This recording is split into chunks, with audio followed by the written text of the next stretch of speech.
is going on, Colts Nation? Welcome back to another episode of Bring the Juice. Your guys, Derek and Cody, with you as always.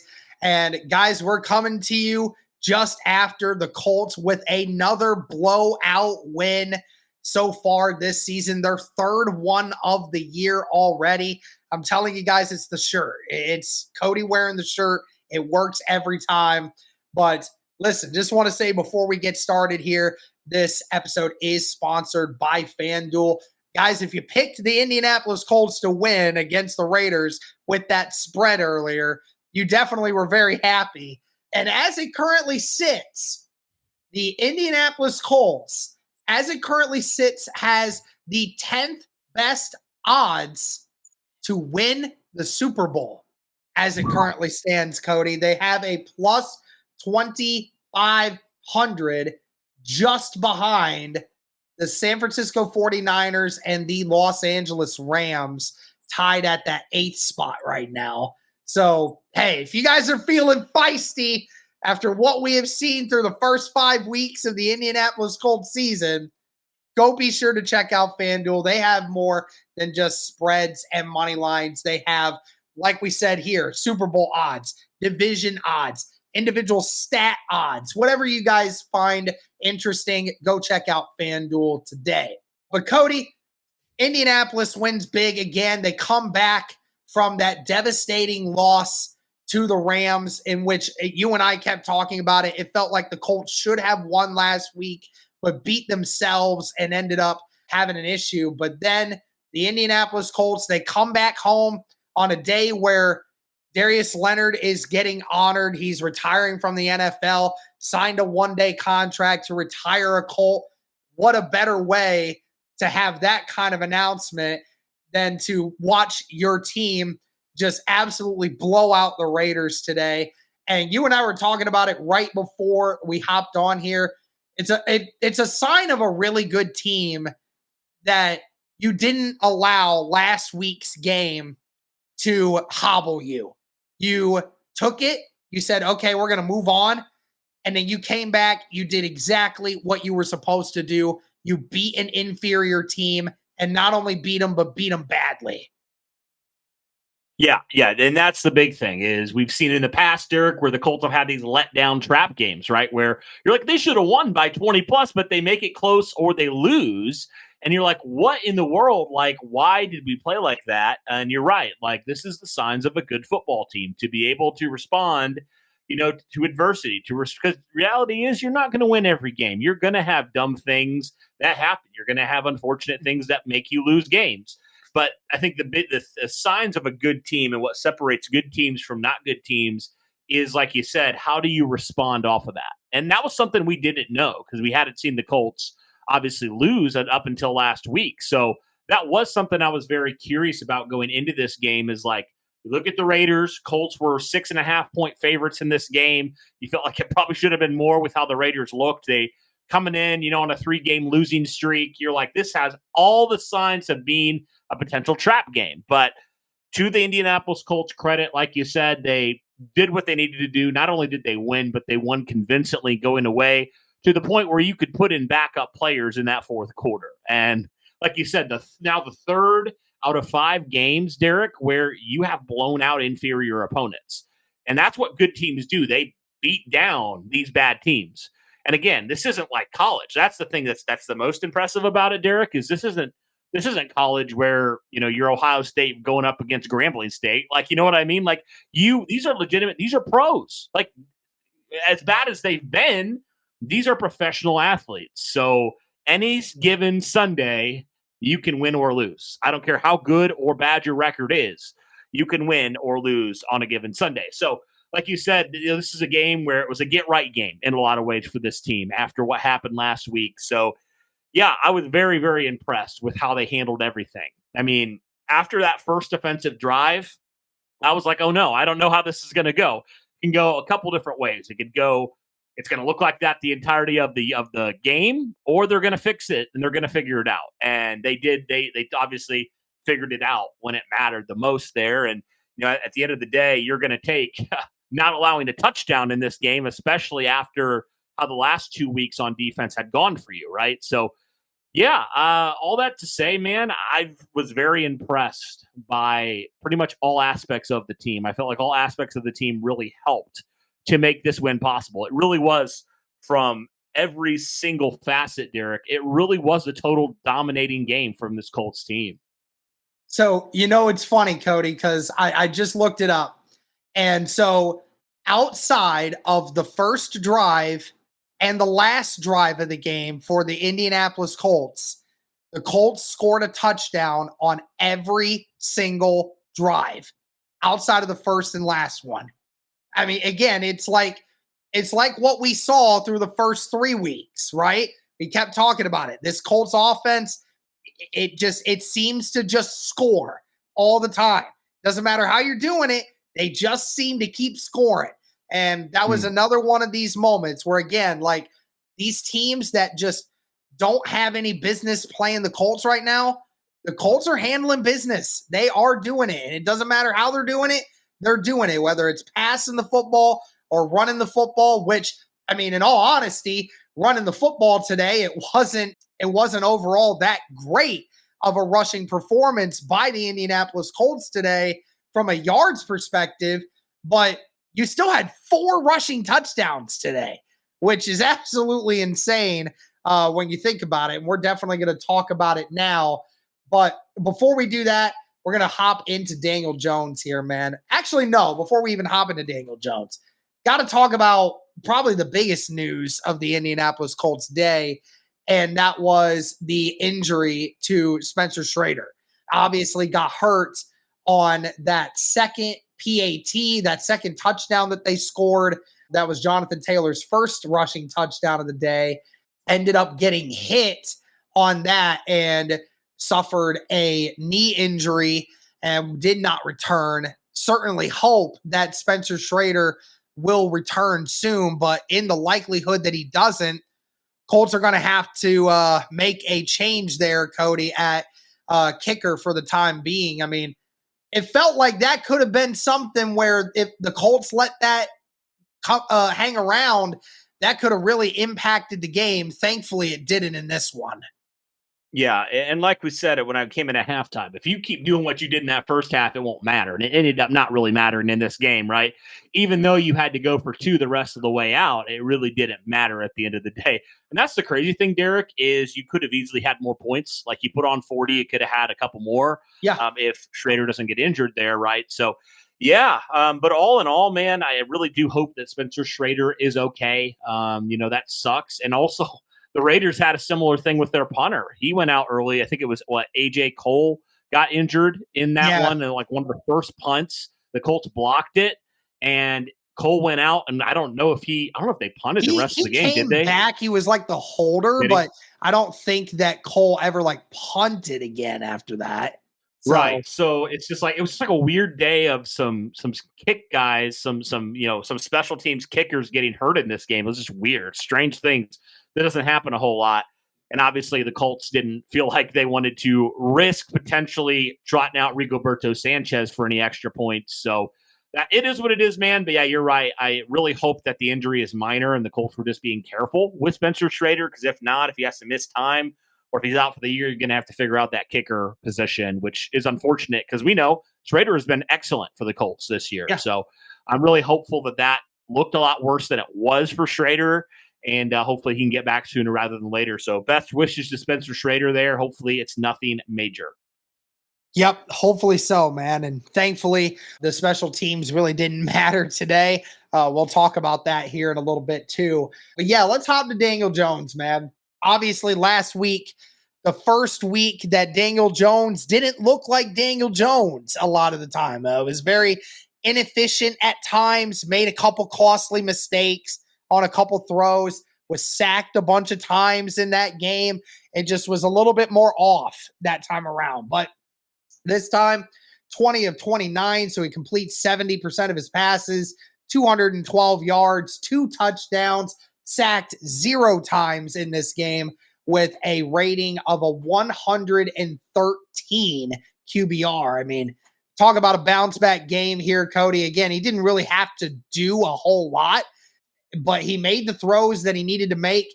It did seem like he was off a little bit on a couple of those deep throws.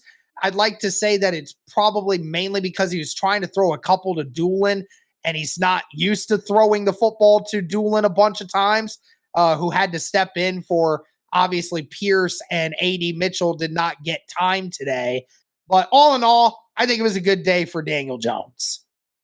Yeah, no, it was. Like you said, a couple off passes, but I mean, this was the Daniel Jones that we've seen through the first 3 weeks before last week of the season. I mean, it really was, Derek. So, yeah, I mean, he was efficient with the football. He had time. He found guys. And the big thing for me, Derek, is the Colts actually led touchdown drives. Like Daniel Jones and the Colts actually went down the field and scored touchdowns. And obviously they couldn't really settle for three, but they did. They didn't even get to the situations where they had to settle for three in this game.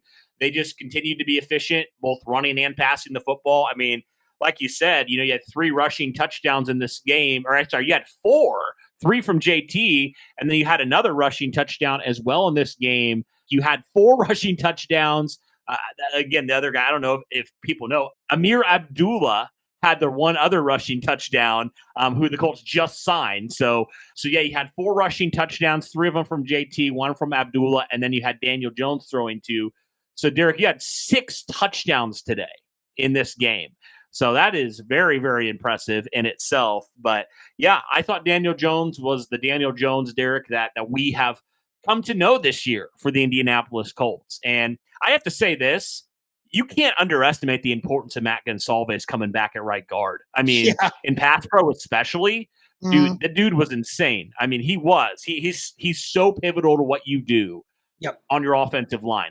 You don't realize it till he's not in there how important he is for that cog. And when the Colts offensive line's healthy, again, like you said, Daniel Jones kept clean, I think, the entirety of the game. I don't know if he even really got hit in this game, Derek. Yeah, he got hit a couple times, but not close enough for sacks, though. But they weren't impacting him hardly at all in this game. He was able to do whatever he wanted in this game, and Gonsalves was the big reason for that. Even with the type of player that Max Crosby is, the Colts were able to pretty much contain him in terms of pass pro. So, yeah, all in all, Derek, I thought Daniel Jones got back to what we've seen for him. He took care of the football. I don't really think there was, unless I'm mistaken, I don't think there was really any turnover-worthy potential throws he made in this game. I mean, it was pretty efficient all day long. And there was a couple that you thought, oh, that probably should have been completed or whatever, or it was close. Yeah, so, Doolin's one should have been a completed catch, bro. That was so stupid that one didn't get it. But I know. But still, I mean, you're to take it, like you said, 70% completion percentage. I mean, that's exactly what you hope to see from Daniel Jones. And the thing is, Daniel Jones didn't have to throw for 300 yards in this game, right? Like the Colts were just so efficient. Like he didn't have to do that. And so, I was very impressed again by Daniel Jones. Good to see him have a bounce back game, and shout out to the entirety of the offense. I mean, like you said, outside of the first and last drive, I mean, this offense was just, they were just running it up on this bad Raiders defense. So, no doubt. And, also kudos to the defense, too, for multiple times putting the Colts in good positions. I mean, twice today, Cody, the Colts started their offensive drive in Raiders territory. I think one of the interceptions was we started the freaking drive at the 9-yard line.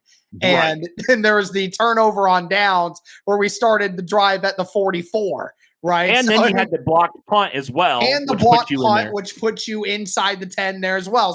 So on half of the scoring drives that the Indianapolis Colts had today, they started with the ball in Raiders territory. So, ultimately, the offense didn't have to do a ton with the yardage wise because they were in a good position to begin with. So, I mean, again, that's where the team effort of this comes into play. When the whole team is doing their job, it makes the offense look so much better than what it actually performed today. And Daniel Jones and the team did so great today. They got Anthony Richardson to play for a whole dang quarter. I mean, if that tells you anything, pretty funny to say the least. Let's go to the rushing game here. Nothing too crazy here, Cody. I mean, outside of the fact that you had 4 touchdowns today, but all in all, you ran the ball 25 times from everybody for only 96 yards. I mean, it's probably one of the most unexplosive days that we have seen from the Colts rushing wise in all of the games that we've seen in a while. And yet you were still able to capitalize by getting down into the red zone and being able to get those touchdown runs to capitalize at the end. Jonathan Taylor, 17 carries, 66 yards for 3 touchdowns. Overall, what was your feeling about the Colts rushing attack today? Yeah, I mean, the Raiders, to their credit, they did a good job in that first half of containing that Colts running attack. Jonathan Taylor was averaging, I believe, just around 3 yards per carry going into halftime. But one thing we said, Derek, when we were talking at halftime is you just got to keep feeding him the football. Eventually, as you're going on these long 8-9 minute drives, the Raiders are going to get tired. I mean, any defense, they're going to get tired if you are just consistently, taking up time here on the clock and you're consistently running the football and you're consistently just being efficient, converting first downs. And the Colts kept going to JT. And he, to his credit, in that second half, he really started to find some rushing lanes, which was definitely great to see there. And I mean, the first half was definitely not great for that Colts team. Although I will say, like, the Colts did pass it a lot in that first half. So you kind of look at that and you say, hey, maybe you didn't feel like you needed to run it. But when you did, you didn't really have a lot of space. But that second half, you really, really started to find yourself. And, like you said, it wasn't the greatest day, but I felt like they were efficient in that second half, and it kept your drives going when you needed it. I mean, I remember specifically a couple drives in that second half, Derek, where it was 3rd and short. You just give it to JT and he does the rest, right? So, yeah, it wasn't the most efficient day number-wise, but the second half, I did feel like it was a lot better than that. It was certainly better in that first drive for the Indianapolis Colts in the second half. You had that. I mean, basically, JT had more rushing yards on the first drive in the second half than he had the entire first half. So, I mean, that helped for the Indianapolis Colts to be able to basically run it down the throats of the Raiders to start that second half. And it really set the tone for the entirety of the second half. I mean, from that point forward, the Raiders just had no aspect of being able to slow them down no matter what they did. And obviously when DJ Giddens came in the fourth quarter, he obviously ran the ball a couple good times there. Like you said, it wasn't a huge day numbers wise because the majority of the time the Colts were starting with the ball in enemy territory to begin with. And on the drives that we were passing the ball a lot more often than we were running it. But all in all, I mean, it wasn't a huge 18 carry, 120-yard game from Jonathan Taylor, but you didn't need it to be. So, nope. All in all, I love that. Yeah, absolutely. Yeah, for sure. And then, Derek, when you kind of look at this Colts receiving game, I mean, Derek, I'll just say it right now. Ashton Dulin, to me, he has to be the wide receiver 4 moving forward. I mean, he was just phenomenal today for this Colts team. He led you. Like you said, he needed more of an extended role in this game, and he led you with 55 yards receiving. He probably should have had another one there, but they called it incomplete. But, Derek, I just look at this and I say, I don't know how after that performance you can't move forward with Ashton Dulin more involved with this Colts offense. He just has to be. Even when Alec Pierce comes back, I just feel like Ashton Dulin is very valuable to what you do on the offensive side of the ball. I've always felt like he has upside as a receiver, but the Colts just haven't used him in the right ways and haven't given him more of extended roles. But right now, Derek, if I'm choosing my top 4, I think I have Ashton Dulin in that top 4. Yeah, I don't see any reason not to. I mean, again, in the first time all season that Ashton Dulin is called upon to step up and be a part of this wide receiver core, he leads the team in receiving yards. And in all honesty, he should have had over 100 yards receiving today, Cody, because that 30-yard catch that he had that got called back because that stupid rule where you have to have your heels hit the ground when you're falling backwards out of bounds, even though he got lit up on that catch somehow, some way. That's not a catch. That's stupid. And then the one other time when they went deep on a 35-yard pass where he would have had it, but he got interfered. I mean, he has over 100 yards today easily if it wasn't for a couple things that just didn't go his way. I mean, no doubt, Ashton Doolin was just unbelievable today. It's phenomenal. And you're right, with the mental lapses of Adonai Mitchell right now, and with the fact that, you have another receiver in Ashton Doolin that can do these things for you, why not? Why not get him in there? He's showing you that in the limited times that he gets targeted, he's still able to do great things. And it's crazy, too, because I mentioned it earlier. Daniel Jones and Ashton Doolin, they don't have a ton of chemistry. Doolin isn't out there with the ones all the time. He's not receiving all of these reps from Daniel Jones. So sometimes the timing can be off. And if Daniel Jones also doesn't miss Ashton Doolin on that crosser in that third quarter, that's another 25 yards. So, this was the ultimate game of Ashton Doolin could have had 150 yards today if the ball would have hit him in the hands every time that he was thrown to. So, love Ashton Doolin. And all in all, it should have been a bigger day for him. Should have been. But overall, the receiving core in general, nobody had a huge day, but everybody did their job, Cody.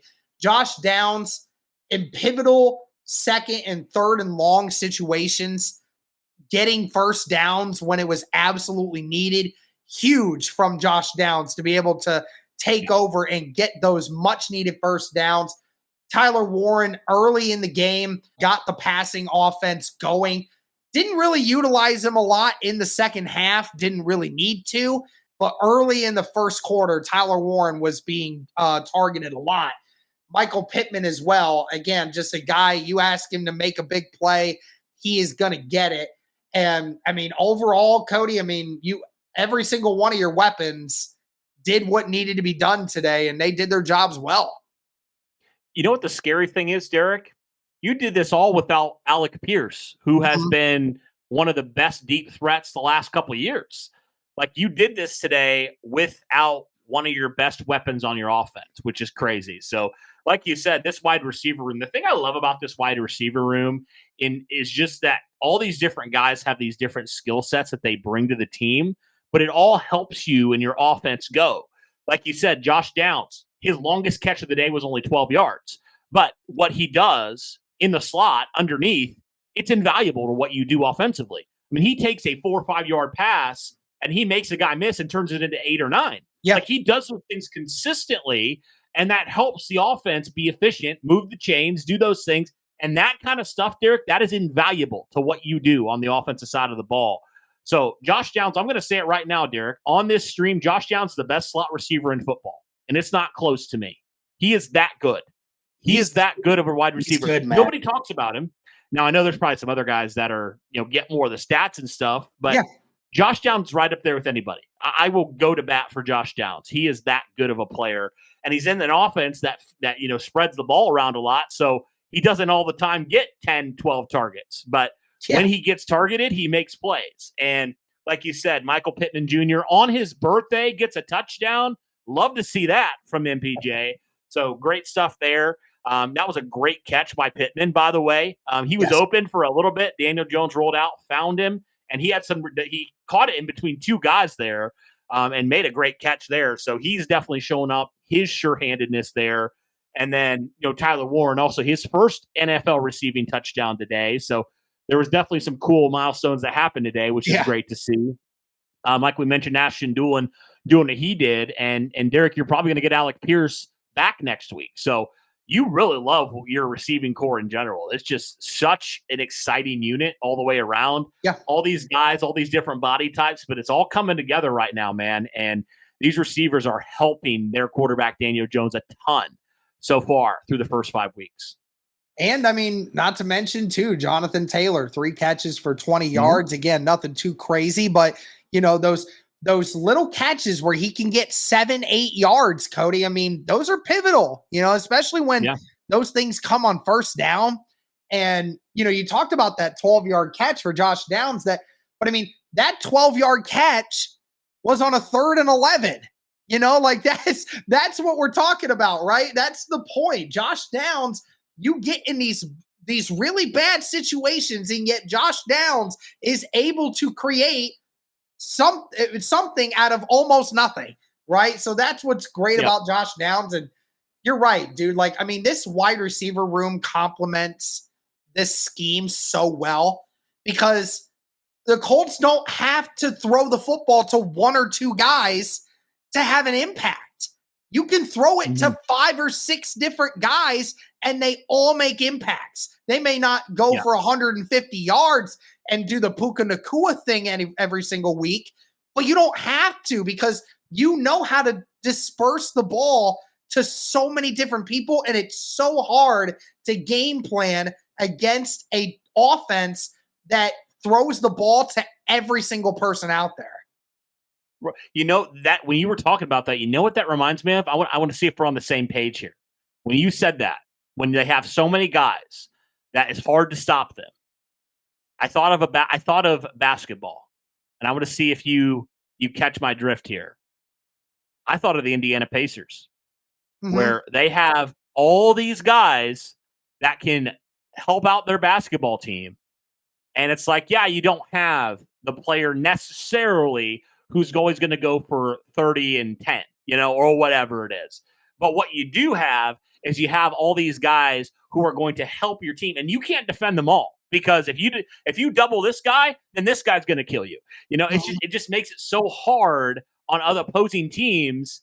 And the same is true with this Colts receiving core because, like you said, if you double Michael Pittman, all right, we're going to Tyler Warren. You double Tyler Warren, we're going to throw it to Josh Downs, or we're going to throw it to whoever. Like, they can just do that. And that is what makes it so difficult to stop this Colts offense right now, is they can go to anybody. And all these guys are willing and able to step up and go, if they're like, hey, today's the day where I get 8 catches or whatever, or I get 150 yards. Like, they're willing to do that, and they can do that. And that is the stuff that I think makes offenses great. I really do, is when you have a lot of guys that are going to contribute at a high level when they are called upon, but they're not always going to be called upon every given week. And that is huge. Yeah, no doubt. I mean, you're right. It feels like it's an Indiana thing right now that, like, everyone's getting a piece of cake, right? It's not just one or two guys, and the other guys get scraps. Everybody's getting a share of it. And you know what? If there's one guy that dominates over the others, so be it. It happens. That's the way it works. But but with everyone going, you're right. The Indiana Pacers did the same thing. They don't have one guy that's going to consistently get you 30 points a night like the New York Knicks do or the Cleveland Cavaliers do. Like, that's the point. And you make it to where if those guys are the only ones scoring, you give yourself a much better chance of winning the game because you know that person can't score 80 points a night. It's just not going to happen. So if you can make it to where just only one guy's contributing, then it makes it so hard as an offense in any sport to be able to move the ball consistently because only one guy is getting a piece of it. But with Indiana, and the reason why they've been able to score so many points is because every single person is getting involved. You have 4 or 5 weapons on this Colts team that can catch the ball at any point and get you big yardage. And then on top of it, you have a rushing attack that is just relentless. And it's just so easy for them sometimes. So you're right. Just how the Colts are able to move the ball the way they're doing it is because every single person is doing their job. And it's an Indiana thing right now. And I love it. Yep. Glad that that's the case. Obviously, we talked about the offensive line. Pretty good today. Obviously, we talked about the impact of Mac and Salves. Definitely huge. And nothing is better than a Quentin Nelson pull on a run for Jonathan Taylor.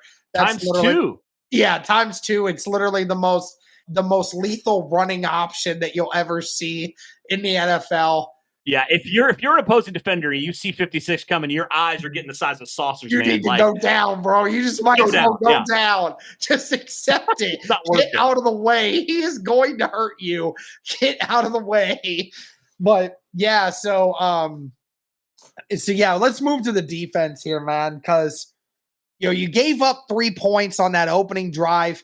Certainly did not look good in any way, shape, or form there, Cody. It looked like oh man, here we go.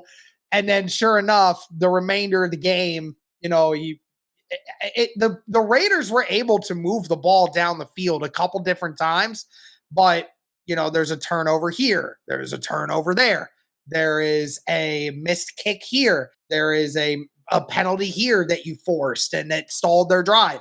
There was the turnover on downs that we saw, right? You obviously got to the quarterback 4 times today, sacked him 4 times for 38 yards. Geno Smith in the first 5 games has now been sacked 16 times, Cody. And you didn't allow Ashton Genty to, take over this game. Obviously, you saw the first play. He had that wheel route for 30 yards. That sucked. But, Ashton Genty, 14 carries for 67 yards. Sure, I mean, it's not great, but overall, it wasn't killing the Indianapolis Colts with that type of running. Overall, I mean, got to be happy with only giving up 6 points, even if it's against the Raiders. Yeah, even on that first drive, it's like, okay, you seem lost. You seemed like you weren't 100% ready to go, but you still kept them out of the end zone, right? And you'll take that, right? You're not going to be happy about that because the Raiders did whatever they wanted on that first drive, but yeah, you really locked in after that, and like you said, only allowed another 3 points there, which is definitely impressive in itself. Considering, I mean, like I know the Raiders haven't been great, Derek, but like Geno Smith still can sling it. Like he's not had a great year. I'll just say that. Right. But there's still talent on this Raiders offense. It's not like a completely talentless group at Obviously, all. they were without 2 of their best tight ends too. That also helps. Sure, for sure. But I'm just saying, like, there still is some talent on there. It's an NFL offense at the end of the day. Yeah. There's guys that have had success at times. So it's not like a complete, like, you're playing against a backup quarterback like the Colts have done in the past, where you get shredded by Mac Jones or something, like that sort of, although Mac Jones has looked pretty good. But you know what I mean? Like a backup quarterback where the Colts have looked killed. But look like at Ashton Genty last week against Chicago. I mean, he had 25 carries for 140 yards and a touchdown. And then look at what we did to him. Yeah. So, I mean, overall, there was definitely some issues, but far less today against the Raiders, which you should expect. I mean, the Raiders were 1-3 coming into this game. So you definitely expect that. But yeah, I felt like you did a pretty solid job. A shout out to Mekhi Blackman after tripping again. Multiple times today, brother. Yeah, I don't know what he got new shoes or something, man. I don't know what's going on there. That's 2 weeks in a row he's fallen down and allowed a big play, but he made up for it later with that interception, which is definitely great to see. Hopefully that helps boost his confidence there. But yeah, I mean, overall, Derek, I was fine with the defense, and you were able to get some pressure, which was definitely great. And there was a couple times Grover Stewart blew up a 4th and short, which was great to see. So Colts did some good things on the short yardage situations on defense, which is great to see. I just felt like your interior guys were a lot more active today than maybe they had been in the past, So that was great. That was great stuff there. And, I did just feel like overall your defensive line played pretty good today for the most part. Yeah, I mean, outside of that first drive, really, I feel like they played really good. I mean, hey, 4 sacks today, all by 4 different players. DeForest Buckner got 1 today. Samson Ebukam at the end of the game got 1. Tyquan Lewis got the first one of the game. And then, of course, Zaire Franklin, where he proceeded to do the Darius Leonard Maniac celebration after that one. There's a nice little tribute to the former All-Pro linebacker. I love that. Yeah, I mean, again, it was tough, Cody, because, I mean, well, let's just point out the obvious. The one thing that this defense needs to get better at, and that's the linebackers. Right now, you don't have anyone in pass coverage that is in remotely good. Now, I will say this. I thought Zaire today was actually not bad. Now, had there been tight ends that were actually really good today, how much would that have impacted the move? I mean, the Colts still would have won this game probably by a lot, but it could have influenced how many points the Raiders could have scored today. No question. But, I mean, again, for the challenge that was presented, Zaire Franklin was good today. As far as Bashi goes, Bashi probably shouldn't play anymore. I mean, in all honesty, he should be the backup. Like, I think Alubi and Ajak should definitely be starting over Boschy at this moment because Boschy is getting Yeah. torn apart in pass coverage. So after he had that insanely dumb play where he had two separate penalties on the same play there, and I think that was actually the drive where the Raiders scored their last points. I'm pretty sure. I don't think he saw the field. I think Ajak was getting more snaps over him, down the stretch. So that's Finished with good the news. most tackles on the team at the end of this game. Really? Yeah. Really? Yeah. But all that to say, Derek, I know you liked Ajak in the preseason. You liked him in training camp. So I'm hopeful he gets an opportunity here. Alubi, we know what he is. I would like to see him get some more snaps as well. Also, shout out to him. I believe he had the block on the punt as well. So shout out to him there. Alubi did. Yeah, I would like to see give him an opportunity there. I would like to see more of Austin Ajak because I felt like he was active. He was certainly better than Joe Boschy, and I feel like the Colts benched Joe Boschy. It felt like they did because he didn't see the field hardly at all. Really, after I think one drives where he committed that penalty in that second half, I think it was more Ajak for the most of the part. So we'll have to monitor that going forward. But yeah, I think Boschy can't really see the field anymore, Derek. You either need to go all in on some of these other guys or you need to trade for somebody because it's been brutal and not just this week. Boschy's not been good this year.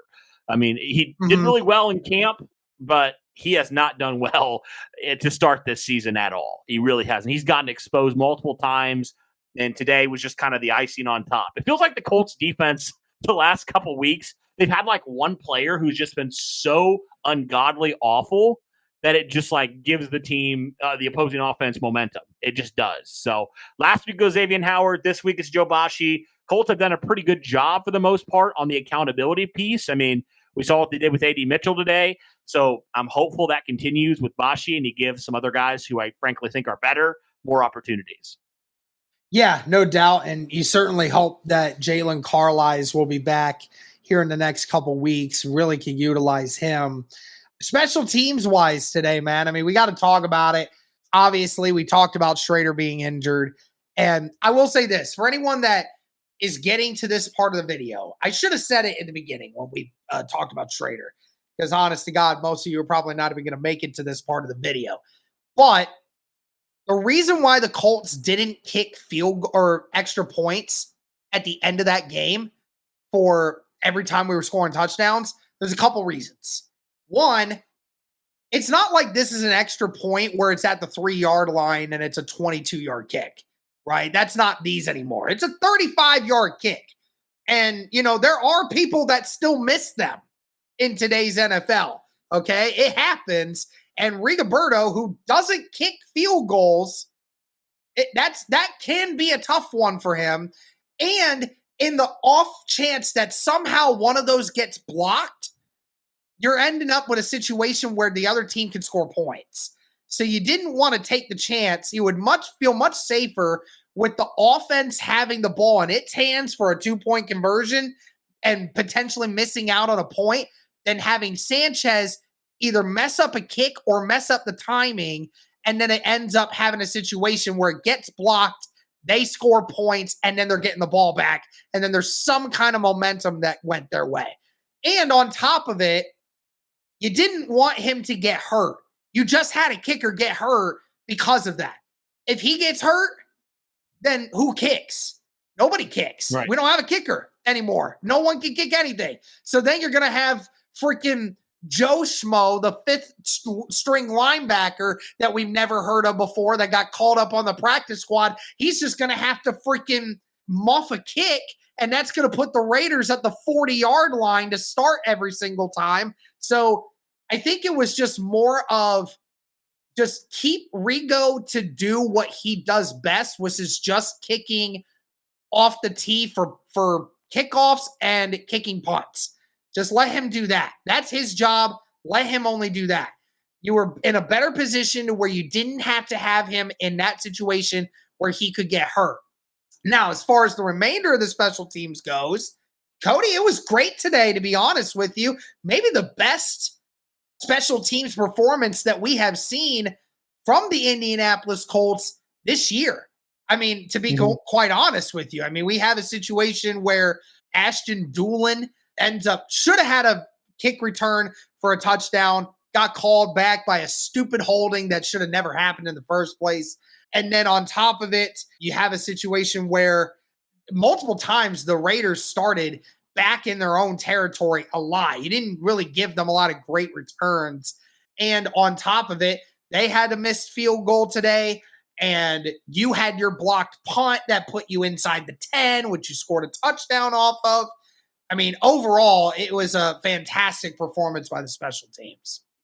So, yeah, Derek, I mean, I was impressed. Like you said, special teams really was complimentary today in a lot of ways. I mean, kickoff coverage was really excellent today. That was something we were concerned about after the first couple weeks, but it was really good to its credit today. Punt was also really good. Rico was able to pin them within their own 15 to 10 yard line on the punts. You didn't punt it a ton today, but when you did, you really did a good job of pinning the Raiders back today. And then, like you said, should have had a kick return for a touchdown. So, yeah, it felt like this was probably the best all-around performance for the special teams that you've seen this entire season from all the aspects of special teams. So, yeah, great stuff there, man. And it was very good to see that the special teams are starting to find their mojo today. And, again, hopeful that the Spencer Schrader thing doesn't turn out to be bad. And if it does, that's unfortunate. But yeah, overall, special teams definitely helped you win today. Yep, no doubt. Hopefully the Colts can continue to keep this momentum going throughout the season. Obviously, Indianapolis Colts are going to have the Arizona Cardinals coming into town. So, I mean, I can't remember. Is that away or is that home, Cody? I think it's home. I believe it's home. Yeah. I think it's home. I believe it's home because I think we had 2 home games and then we go on the West Coast back to LA to play the Chargers. So hopefully the Indianapolis Colts, they can beat the Cardinals.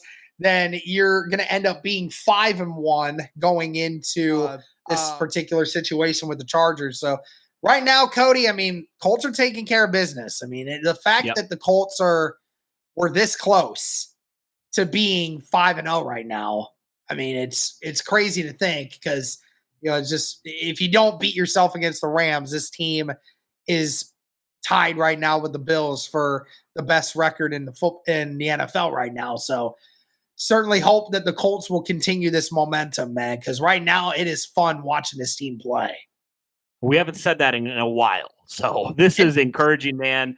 And like it's been like 7 years.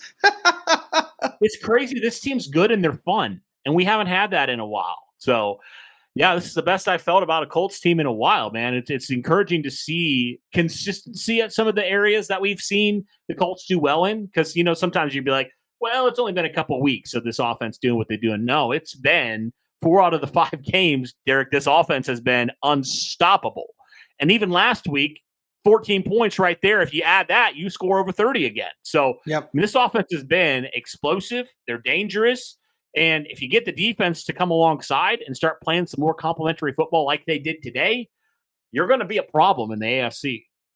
Yep, 100%, man. So, again, shout out to everybody. The Colts with another spectacular butt-whooping, and that's what we love to see. It's been awesome to watch, guys. And, again, shout out to everybody watching. Let us know your thoughts on this game. Shout out to FanDuel for sponsoring this episode. But thank you guys so much for all your support. It's greatly appreciated.